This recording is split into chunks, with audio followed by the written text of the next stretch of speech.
Assalamualaikum warahmatullahi wabarakatuh. Ketemu lagi Bapak Ibu dan rekan-rekan sekalian di Samsi Choice. Terima kasih pada Bapak Ibu rekan-rekan yang masih mengikuti informasi di channel ini. Terima kasih bagi Bapak Ibu yang sudah subscribe channel ini. Bagi yang belum subscribe silahkan di subscribe terlebih dahulu. Kali ini kita akan berbagi informasi Bapak Ibu rekan-rekan untuk Bapak Ibu yang akan mengikuti seleksi PPK maupun PPS di Pilkada tahun 2024.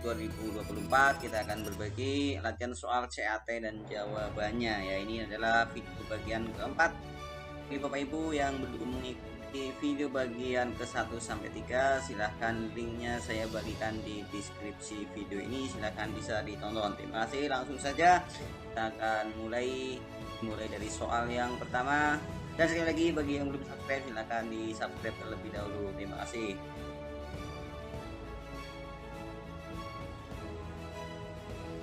Soal nomor 31.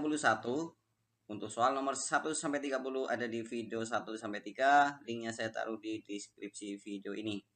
KPU Provinsi atau KPU Kabupaten Kota dibantu oleh pasangan calon, perseorangan atau tim yang diberikan kuasa oleh pasangan calon harus menyerahkan dokumen syarat dukungan calon perseorangan kepada PPS untuk dilakukan verifikasi faktual paling lambat 20 hari sebelum waktu pendaftaran pasangan calon dimulai.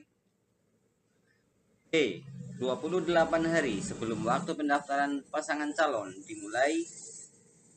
C. 30 hari sebelum waktu pendaftaran pasangan calon dimulai. D. 20 hari setelah waktu pendaftaran calon dimulai. Atau E. 28 hari setelah waktu pendaftaran pasangan calon dimulai. Jadi PPS menerima berkas untuk dilakukan verifikasi faktual dari KPU Provinsi maupun KPU Kabupaten Kota adalah paling lambat 28 hari sebelum waktu pendaftaran pasangan calon dimulai. Kita lanjutkan soal berikutnya.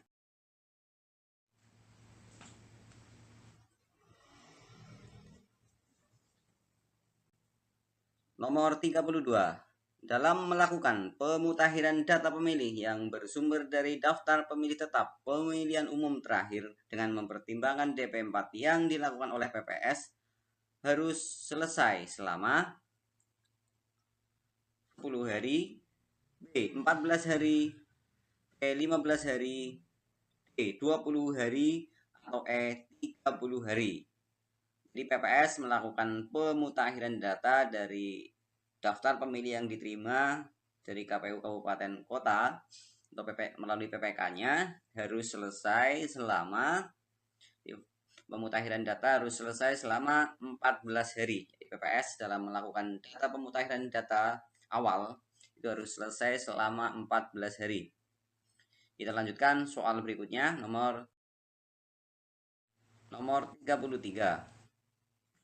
Terhitung setelah selesai dilakukannya pemutakhiran, PPK wajib menyerahkan rekapitulasi daftar pemilih hasil pemutakhiran kepada KPU Kabupaten Kota paling lambat A 1 hari, B 2 hari, C 3 hari, D 5 hari, atau E 7 hari.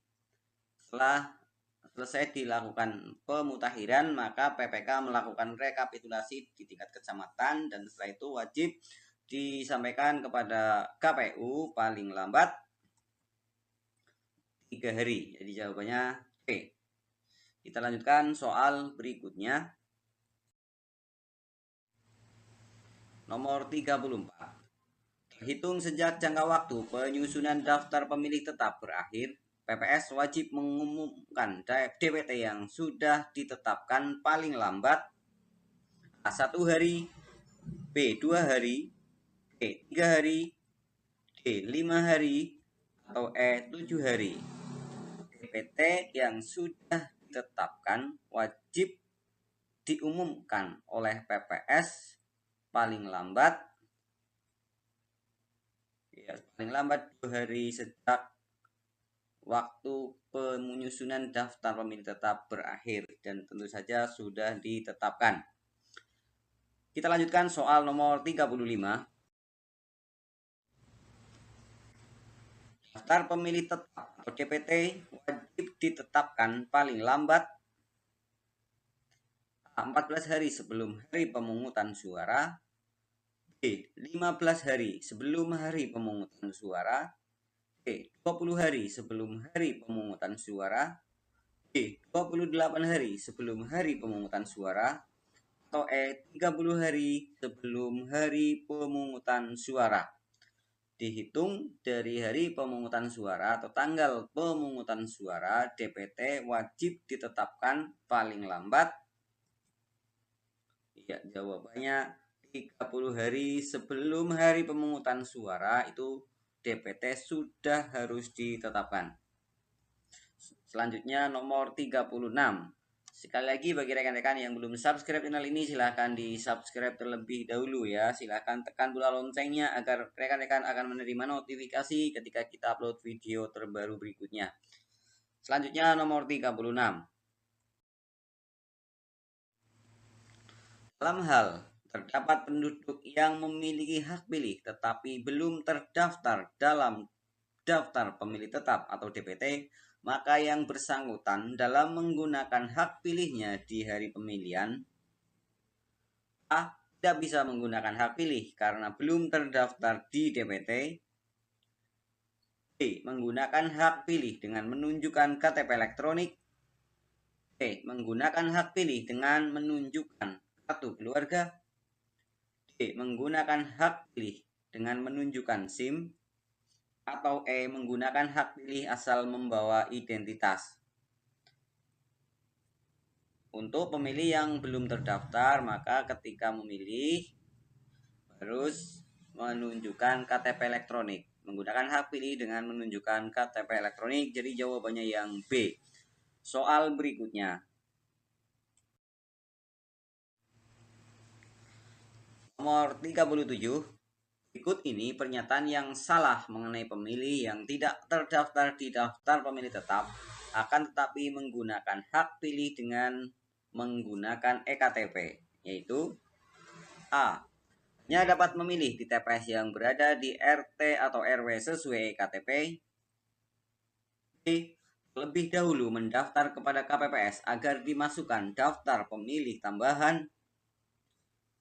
C. Menggunakan hak pilih 1 jam sebelum waktu pemungutan suara selesai. D. Menggunakan hak pilih mulai pukul 7 sampai 13.00. Yang salah mengenai pemilih yang tidak terdaftar di DPT dan menggunakan hak pilih dengan menunjukkan eKTP. A. Benar, B. Benar, C. Benar. Yang kurang tepat adalah yang D. Jadi jawabannya yang D. Soal berikutnya. Nomor 38.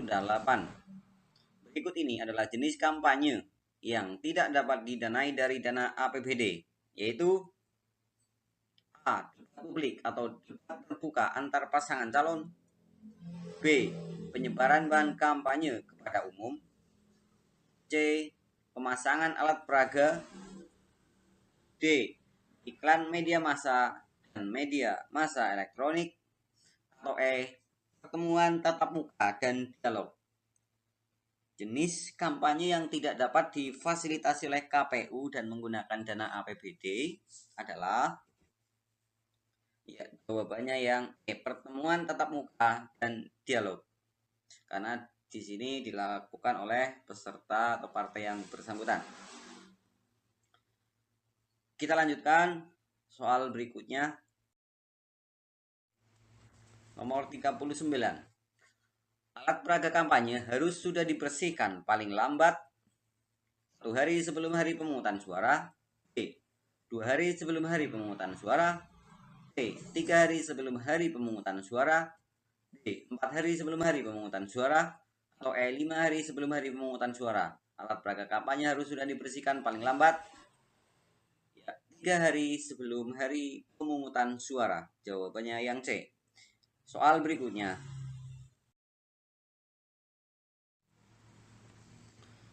Nomor 40. Berikut ini pernyataan yang benar mengenai waktu pelaksanaan kampanye. Berikut ini pernyataan yang benar mengenai waktu pelaksanaan kampanye. A. Kampanye dilaksanakan 1 hari setelah penetapan pasangan calon peserta pemilihan sampai dengan dimulainya masa tenang. B. Kampanye dilaksanakan 2 hari setelah penetapan pasangan calon peserta pemilihan sampai dengan dimulainya masa tenang. C. Kampanye dilaksanakan 3 hari setelah penetapan pasangan calon peserta pemilihan sampai dengan dimulainya masa tenang. D. Kampanye dilaksanakan 7 hari setelah penetapan pasangan calon peserta pemilihan sampai dengan dimulainya masa tenang. Pernyataan yang benar. Kita cari yang benar untuk terkait waktu kampanye adalah kampanye dilaksanakan 3 hari setelah penetapan pasangan calon peserta pemilihan sampai dengan dimulainya masa tenang. Jadi jawabannya yang C. Soal berikutnya, mohon maaf rekan-rekan, kita akan sambung lagi di konten video berikutnya. Untuk itu jangan lupa pada rekan-rekan yang belum subscribe channel ini, silahkan di subscribe dulu, tekan tombol loncengnya agar Bapak Ibu rekan-rekan sekalian akan menerima notifikasi di handphone masing-masing ketika kita upload video terbaru. Terima kasih bagi rekan-rekan yang sudah mengikuti video ini. Kita ketemu di video soal berikutnya. Terima kasih. Wassalamualaikum warahmatullahi wabarakatuh.